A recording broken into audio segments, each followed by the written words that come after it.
പ്രിയ പ്രേക്ഷകർക്ക് സീരിയൽ ന്യൂസിലേക്ക് സ്വാഗതം. കൂടുതൽ സീരിയൽ ന്യൂസുകൾ അതിവേഗം ലഭിക്കുന്നതിന് ഈ ചാനൽ മറക്കാതെ സബ്സ്ക്രൈബ് ചെയ്യുക. ബെൽ ഐക്കൺ ക്ലിക്ക് ചെയ്യാൻ മറക്കരുത്.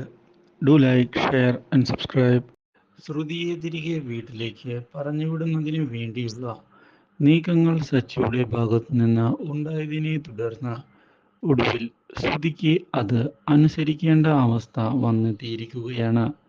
പക്ഷേ ഇതിനിടയിലാണ് സച്ചിയെ ഞെട്ടിച്ചുകൊണ്ടുള്ള മറ്റൊരു ദുരന്തം വന്നു സംഭവിക്കുന്നത്. ഗജാനന്ദൻ പുതിയ തിരിച്ചടികളുമായി തിരികെ എത്തുകയാണ്.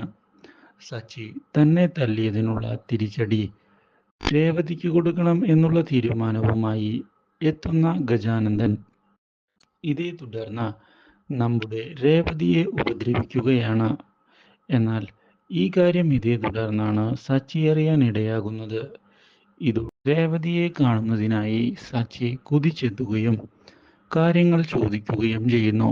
ഗജാനന്ദനെ ഇനിയും ഇങ്ങനെ വിട്ടാൽ ശരിയാവുകയില്ല എന്ന് വ്യക്തമാക്കുന്ന സച്ചി ഇതേ തുടർന്ന് ഗജാനന്ദനെ കാണാൻ തീരുമാനിക്കുന്നു. പക്ഷേ സച്ചിയെ അതിൽ നിന്ന് വിലക്കുന്നതിനായി നമ്മുടെ രേവതി ശ്രമിക്കുന്നുവെങ്കിലും രേവതിയെ വേദനിപ്പിച്ച ആളെ താൻ വെറുതെ വിടുകയില്ല എന്ന് വ്യക്തമാക്കുന്ന നമ്മുടെ സച്ചി ഇതേ തുടർന്ന് ഗജാനന്ദനെ ചെന്ന് കാണുകയും വീണ്ടും ഗജാനന്ദനെ കൈവയ്ക്കുകയും ചെയ്തിരിക്കുകയാണ്. ഈ കാര്യം രേവതിയെ ഞെട്ടിച്ചു കളയുന്നു. Do like, share and subscribe.